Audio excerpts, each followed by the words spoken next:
Ambil dong guys, dia kenakan ke patung yang selama ia pakai berlatih untuk berbicara dengan wanita. Itu agak psikopat juga nggak sih si Aiden? Si Aidan, ya kenapa dia begitu? Kayak pingin pergi banget, terus Aiden mencoba menahannya, namun Chelsea menepisnya dengan gagang telepon.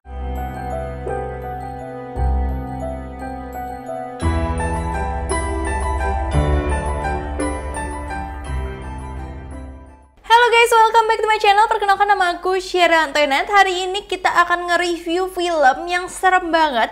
Judulnya adalah Kita Mati Sendirian, We Die Alone. Ini benar-benar film yang serem banget. Bisa kalian lihat dari thumbnail yang aku kasih aja, itu kelihatan banget kayak agak creepy dark gitu nggak sih ini filmnya.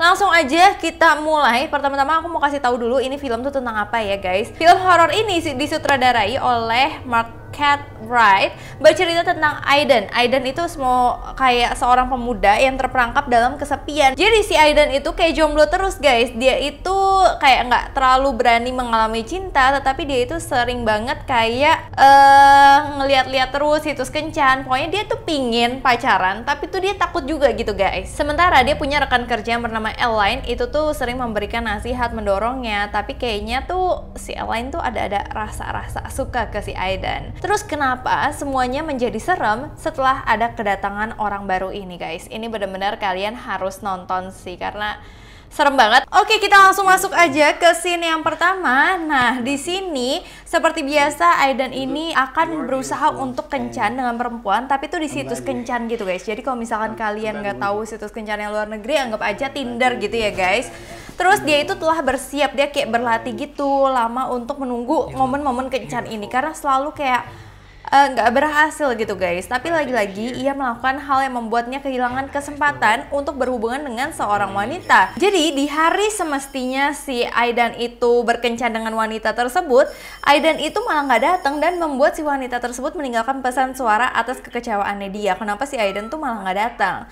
Posisinya masih dalam keadaan latihan berkencan nih guys di rumahnya dengan memakai satu patung yang dia pasangin foto wanita. Dia tuh selalu melakukan itu untuk berkencan, untuk berlatih ngomong sama cewek tuh supaya bisa gitu guys. Nah dia itu benar-benar kayak memiliki masalah banget untuk bertemu sama wanita. Kan ada orang yang canggung banget dan nggak biasa gitu kan guys. Nah biasanya dia itu akan pasang foto dari wanita yang akan dia kencani guys.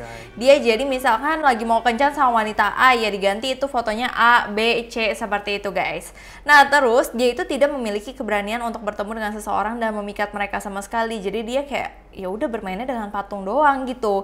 Bahkan dia itu nggak bisa meninggalkan apartemennya, berasa kayak nggak secure gitu, nggak aman. Nah keesokan harinya, kegiatan hari-harinya selain apartemen adalah bekerja. Nah dia memiliki teman kerjanya bernama Elaine. Elaine ini adalah rekan kerja wanita yang sangat baik banget sama dia, perhatian banget sama dia, selalu kayak bercanda sama dia, pokoknya selalu ada lah buat dia, kayak sahabat banget.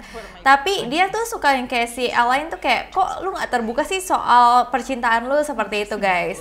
Nah di waktu yang bersamaan datanglah seorang perempuan ini guys yang bernama Chelsea. Itu bukan perempuan dari masa lalu, bukan, itu benar-benar perempuan dari yang baru-baru aja gitu. Jadi benar-benar dia nggak kenal sama sekali. Nah Chelsea itu gadisnya cantik banget, manis, yang membuat Aida merasakan hal berbeda nih guys. Yang biasanya melihat cewek di online doang, dia kayaknya mulai jatuh cinta sama gadis ini. Chelsea ini juga kebetulan adalah tetangga baru dari Aidan guys, yang pada awal pertemuan mereka diawali oleh Chelsea meminta bantuan diteleponkan manajer apartemen dan memiliki kesamaan sama-sama menyukai permainan puzzle. Jadi berasanya Aidan, aduh ini Chelsea tuh banget gitu guys. Oke, semenjak saat itu Aidan mulai penasaran dan kepikiran soal Chelsea. Ia mulai mengikut Chelsea ke tempat laundry dan salah satu pakaian Chelsea terjatuh, lalu ia ambil dong guys. Dia kenakan ke patung yang selama ia pakai berlatih untuk berbicara dengan wanita. Itu agak psikopat juga nggak sih si Aiden? Si Aidan, ya kenapa dia begitu? Sepertinya kali ini Aidan ini benar-benar dipertemukan secara langsung dengan wanita, dan tahap menegangkan baginya adalah bagaimana cara untuk menyampaikan pesannya ke si Chelsea. Sehingga ia mulai tanya-tanya nih sama si Elaine soal perasaan cinta yang harus diungkapkan kapan. Elaine cukup perhatian menjawab pertanyaannya si Aidan itu, mengungkapkan perasaan itu perlu kata-kata tanpa menunggu waktu yang tepat, tapi harus ada momen untuk bisa menyampaikannya. Menjelaskan hal itu, Elaine sepertinya kayak agak-agak menaruh hati banget sama Aiden, kelihatan banget di sini. Nah, terus si Aiden itu mulai menerima saran dari Elaine nih, dan dia mulai kayak mencoba membuat surat untuk kayak mengajak Chelsea makan bersama. Namun ketika akan meninggalkan surat di pintu Chelsea, lagi-lagi dia nggak berani guys. Kalimat yang selalu ia latih di depan patung itu tuh nggak keluar sama sekali guys. Dan akhirnya ya kepercayaan dirinya turun lagi gitu. Ia berusaha tapi melawan ketidakpercayaan dirinya, tapi lagi-lagi masih dengan hal yang sama, ya dia terperangkap terus gitu guys. Karena harusnya dia tuh latihan sama Elaine aja, karena sama Elaine dia tuh biasa aja, ya nggak sih? Keesokan harinya dia tidak menyangka Chelsea itu menelpon Aiden nih sangat pagi karena mendapatkan surat darinya. Dia udah ngeliat suratnya tapi si Aiden tuh tadi nggak berani ngomong. Terus akhirnya Aiden ini memberanikan diri untuk mengajak Chelsea untuk bertemu malam ini untuk menyusun puzzle bersama. Udah kayak kode banget gak sih? Dia kan suka sama-sama suka nyusun puzzle gitu kan. Nah, Aiden melihat kamar apartemennya tuh sangat kotor, terus nanti Chelsea akan datang. Dia langsung bilang lah ke si Elaine kalau misalkan dia nggak bisa masuk kerja hari ini karena dia ya harus membersihkan apartemennya untuk si Chelsea itu akan datang guys. Nah, jadi si Elaine nih taunya dia sakit nih guys. Kalian ingat-ingat ya, Elaine taunya dia tuh sakit. Nah, terus malam hari telah tiba, Chelsea dan Aiden akhirnya bisa duduk bersama ngobrol, dan satu hal akhirnya Aiden ketahui dari Chelsea, selain sama-sama menyukai permainan puzzle, mereka itu sama-sama orang yang sangat kesepian soal cinta. Tapi berbeda dengan Chelsea, dia justru mencari tempat di mana dia tidak bisa memiliki hubungan dengan pria manapun karena bagi pria itu bajingan. Jadi beda sama Aiden yang terus berusaha melawan ketakutannya untuk bertemu sama wanita yang dia idamkan. Kalau Chelsea udah benar-benar menutup, dia tuh menganggap semua pria tuh bajingan guys. Hal itu tidak serta-merta karena faktor ia pernah terluka sangat dalam, tapi dia berpikir untuk menyimpannya sendiri. Pokoknya dia ada masalah ya yang kelam gitu soal cowok. Nah, mendengar hal tersebut, Aiden mulai putus asa dong. Aduh, gue kan mau menyatakan cinta ya ke si Chelsea, tapi Chelsea bilang semua pria bajingan, berarti dia nggak ada niat untuk pacaran juga dong sama dia, nggak ada niat untuk membuka hati sama sekali. Tapi akhirnya Aiden ya udah beranikan diri, dia membuka aja perasaan, yang mengungkapkan perasaannya. Tapi Chelsea terlihat tidak menyukai itu, mulai panik guys. Namun Aiden tetap memaksa untuk bisa mengungkapkan seperti kalimat yang selama ini dia latih gitu, kayak kamu terlihat cantik dan saya senang kamu ada di sini, saya merasa kita memiliki hubungan, seperti itu guys. Dan mulai kayak si Aiden itu mendekati si Chelsea, tapi sangat tegang gitu. Chelsea dengan spontan menolak kan, karena Chelsea benar-benar nggak suka, dia tuh pinginnya Aiden tuh jadi temennya dia doang, karena dia nggak mau mempunyai hubungan sama laki-laki dulu gitu guys. Nah, terus abis itu Chelsea-nya udah kayak nggak mau banget. Terus dengan sangat menyesal, Aiden memikirkan apa yang dia lakukan sepertinya salah. Nah, Chelsea keluar kayak pingin pergi banget. Terus Aiden mencoba menahannya, namun Chelsea menepisnya dengan gagang telepon yang menyebabkan Aiden itu hidungnya sampai berdarah.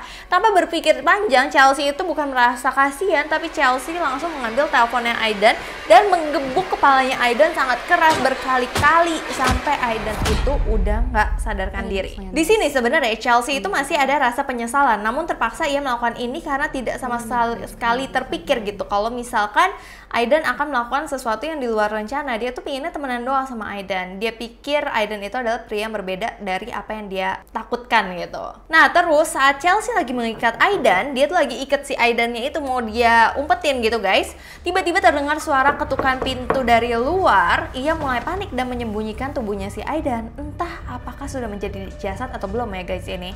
Terus dia mulai memakai pakaian bersih karena kan tadi ada darahnya gitu kan guys. Dan ternyata pakaian yang dia pakai itu adalah pakaian yang diberikan Elaine ke Aiden. Jadi dia pakai kaosnya Aiden yang dikasih sama si Elaine. Nah, terus pas lagi dibuka, Elaine itu pingin ngejenguk si Aiden yang katanya Aiden itu ngakunya sakit kan guys ke si Elaine. Jadi dia pingin jenguk, tapi si Chelsea kayak udah mulai agak-agak panik gitu. Tapi si Elaine juga malah fokusnya kok Chelsea yang ada di sini katanya sakit kan. Elaine kan suka sama si Aiden kan. Terus apalagi dia sakit hati banget saat dia ngelihat Chelsea itu memakai baju kaos yang dikasih Elaine ke Aiden. Akhirnya karena si Elaine itu udah kayak gelap mata banget, bukan gelap mata sih ya, kayak lebih ke cemburu. Terus dia itu langsung kayak sedih banget dan dia bersikap kayak tidak terjadi apa-apa. Terus dia benar-benar kayak sedih banget dan Chelsea bersikap kayak nggak terjadi apa-apa juga, mempersilahkan Elaine masuk. Tapi Elaine tahu kalau misalkan dia akan ganggu kan. Elaine pun masuk, namun belum sampai sepenuhnya masuk, ia melihat permainan puzzle yang kayak si Aiden lagi mainin sama perempuan ini. Terus Elaine langsung berpikir untuk nggak masuk dan pergi aja daripada dia sakit hati melihat keduanya. Sayang banget, kenapa lu nggak masuk, Elaine? Lu tahu nggak Aiden itu udah jadi jasad di situ jangan-jangan. Nah terus si Chelsea ini ternyata tuh jahat gitu guys, kayak kejam banget. Dia itu masukin Aiden ke bagasi, terus bagasi mobil gitu. Terus Chelsea mulai berkendara keluar membawa jasad Aiden ke dalam hutan. Saat Chelsea meninggalkan jasadnya di tengah hutan, ternyata Aiden itu masih hidup guys, kayak dia kaget dong, oh dikira si Aiden udah mati kan. Terus dia malah mengambil plastik di mobil, membungkus kepalanya Aiden dan menghancurkan lagi kepalanya dengan batu besar. Gila nggak tuh si Chelsea?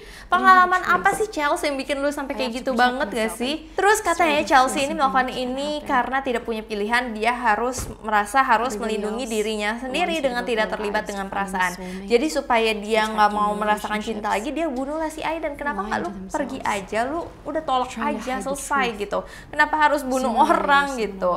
Dan dia itu pingin mencintai diri sendiri dengan cara seperti itu guys. Dan ini kayak ada quotes dari Chelsea ya, kayak baginya dia itu orang yang mencari belahan jiwa, menjaga hubungan sama orang lain gitu, itu kayak membohongi diri mereka sendiri. Karena cepat atau lambat seseorang selalu menipu, berbohong, mengabaikan, menyakiti. Dia tuh merasa seperti itu, sedangkan kematian tidak ada yang mau menghadapinya, sedangkan pada akhirnya kita mati sendiri gitu. Pokoknya dia benar-benar nggak percaya cinta karena merasa ya kita akan dibohongi segala macam. Pada dasarnya kan kita akan mati sendiri-sendiri. Jadi mendingan gak usah ada cinta kalau menurut si Chelsea.